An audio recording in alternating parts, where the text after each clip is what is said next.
Kyle has struggled with medical issues from the time he was born.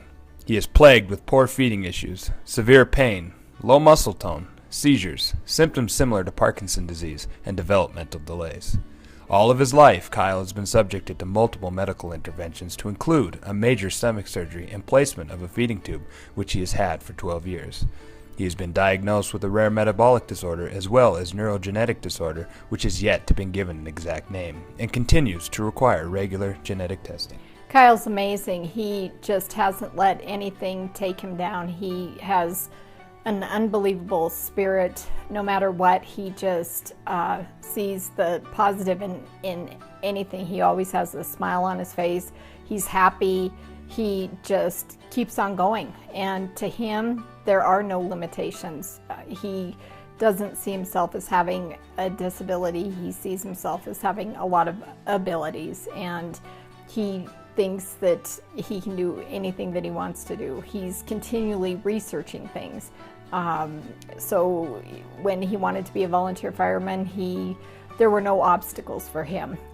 He was going to be a volunteer fireman.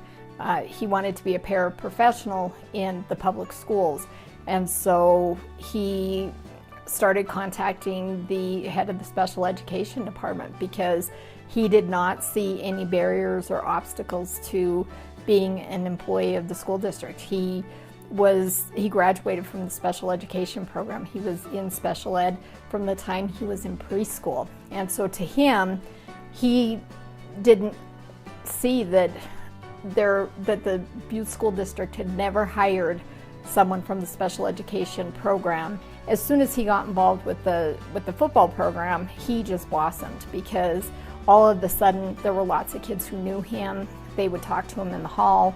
We would be out at a store and they would say, "Hey Kyle, hi Kyle, how are you doing?" And his whole demeanor changed. What Coach Harry Gray and his staff did for Kyle and us is indescribable. They gave him a new lease on life.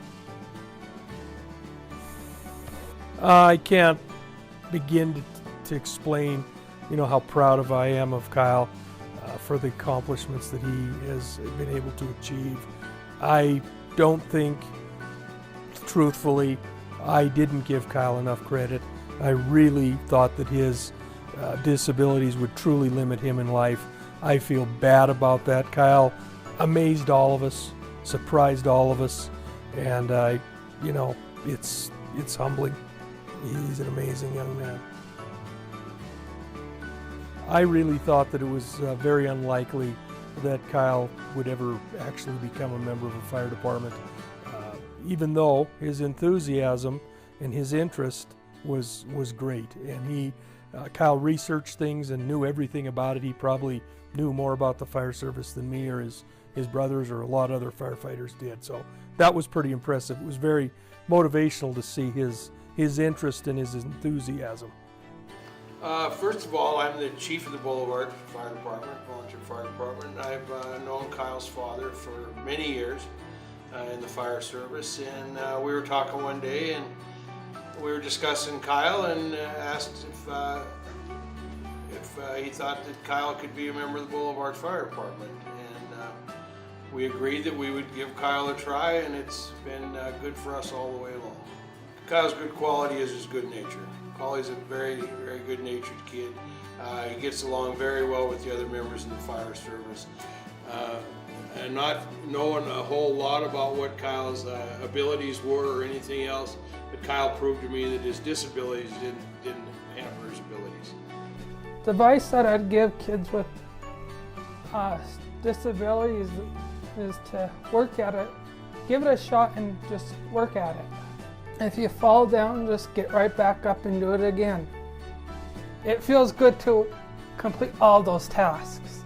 My message to others is not to let your disability get in the way of your goals. No matter of the size of the task, you just got to take the risk.